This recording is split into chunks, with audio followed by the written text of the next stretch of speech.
Ford plugs in updates to its Escape plan. I'm Jay, Steph's on vacation, and this is Modern Motoring. Welcome to the 2023 Ford Escape plug-in hybrid. The entire Escape lineup has seen a mid-cycle refresh, so there's a bunch of trim names that are different as opposed to the S, SE, and SEL. And the plug-in hybrid gets one trim, just one single solitary trim.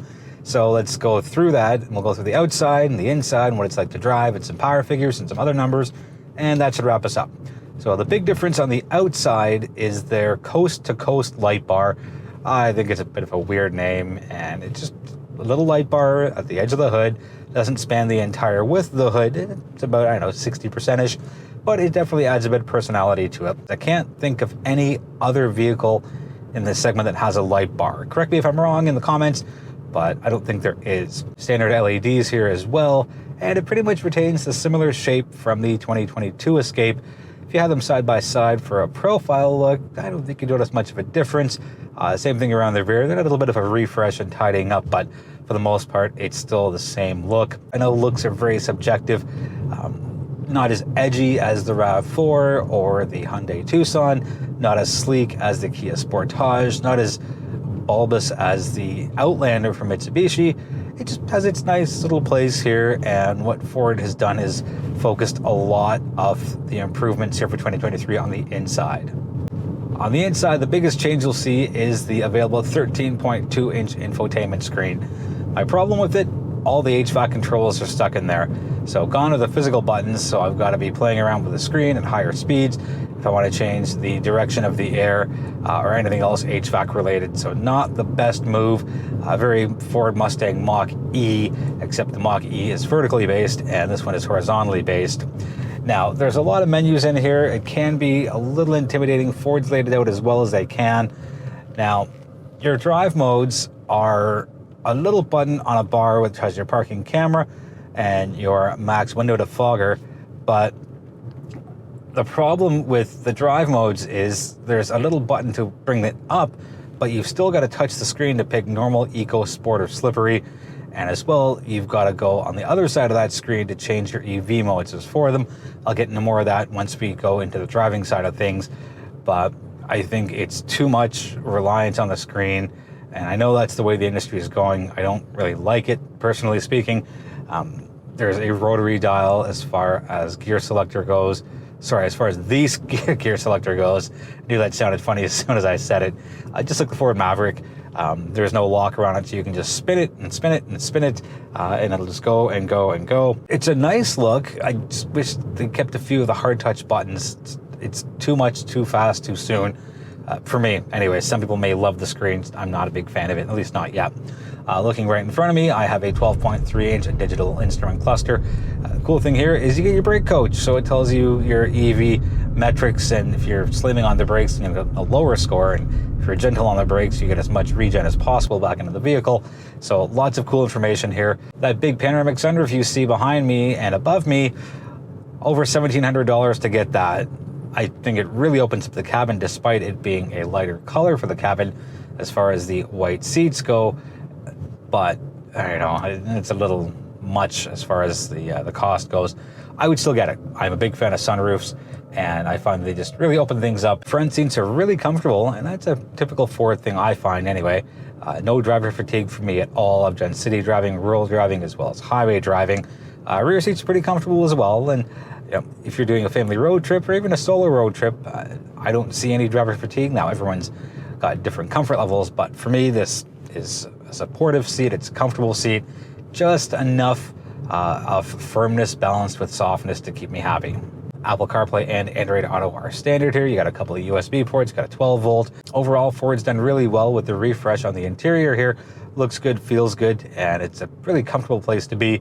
Despite the outside being a little on the bland side, I think Ford's more than made up for it on the interior. On the driving side of things, we're with a 2.5-liter four-cylinder engine, 210 horsepower through an eCVT. Ford did not publish torque figures, very Toyota-esque of them, a little strange. The drawback is that it's front-wheel drive only, as opposed to even an available all-wheel drive with a plug-in hybrid.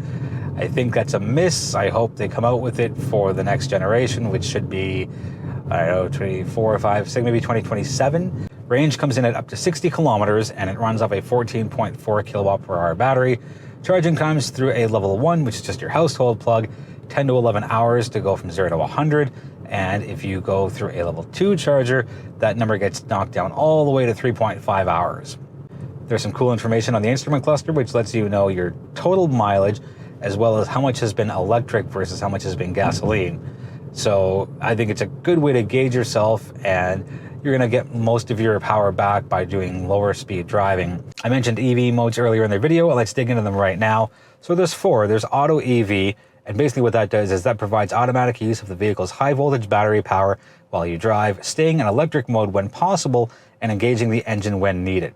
You go to the EV now, and that just flips you from the gasoline to the full EV experience, depending on if you have any EV range in the tank or in the battery, so to speak.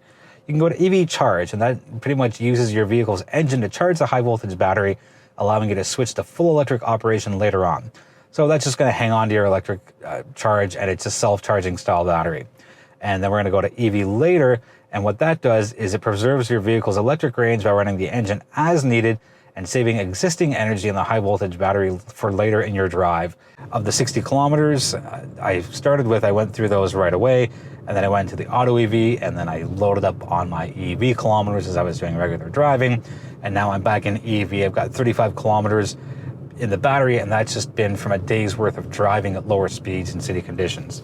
On the fuel consumption side of things, in liters per 100 kilometers, the Escape PHEV is at 5.6 in the city, 6.3 on the highway, and that's very typical of hybrids. I did not reverse those numbers, and our blended total comes out to 5.9, and the Escape PHEV has a 59.4 liter fuel tank.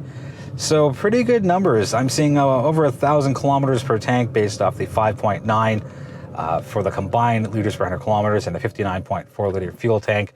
And it was really good last time I had it as far as the PHEV went, and just having a more inviting interior with a lot more amenities here, I feel this is significantly better. With the 210 horsepower, you get a fair amount of jump off the line, and I don't think anyone's racing this, but I will say that if you need to get up to speed fairly quickly, or you need to make an evasive maneuver or avoid a collision situation, you have a bunch of power here at your right foot that really gets you going, and you can tow up to 3,500 pounds if it's properly equipped. On the competition side, I have 4 of them. First one up is Toyota's RAV4 Prime, which gets you up to 67 kilometers of range. Next up is the Kia Sportage PHEV, 55 kilometers of range. The Tucson PHEV, which is a little lower at 53 kilometers. And then the Mitsubishi Outlander at 61 kilometers.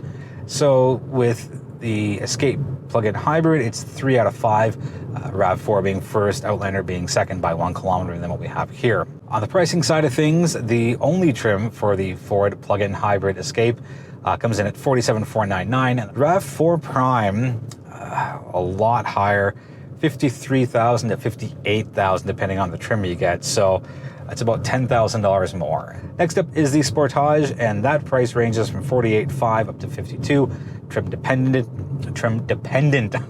Almost got through that. Next up is a Tucson, which comes in at $43,000 to $45,000, significantly lower, and it is the lowest out of all of the competitors here. I like the edgy style of the Tucson. It also has the lowest amount of range at 53 kilometers. Next up is a Sportage at 55, so part of the equation might be, for those 2 extra kilometers of range, are you willing to pay an extra $5,000? And finally, we have the Mitsubishi Outlander, which has 5 trims. Their price range goes from $46,500 all the way up to $57,000. So second highest as far as price goes, second highest as far as range goes. Again, 61 kilometers for the Outlander. So lots of options here. I don't know if the plug-in hybrid is the way to go versus the regular hybrid for the Ford Escape for 2023. Haven't driven it yet. This is my first time in the refreshed Ford Escape of any models. This is just what the Canadian media fleet had available in August, so I jumped on it because I wanted to get behind the wheel and share the information with you. As we move towards electrification, hybrids / plug-in hybrids are a good way to bridge the gap for those who can't or won't go fully electric yet. What I like the most is Ford's 4 different EV modes. It's a lot better than just using your battery and then not using it at all. Here you have some options as to how you create power and how you store power and how you use your power. That's going to wrap it up for the 2023 Ford Escape plug-in hybrid. If you have any questions on the vehicle, let us know in the comments. We are always happy to hear from you. We invite you to subscribe to our channel and join us on our social media communities. Without you, there is no us, so we really do appreciate you. On behalf of Steph and myself, thank you so much for watching, and we'll see you in the next video.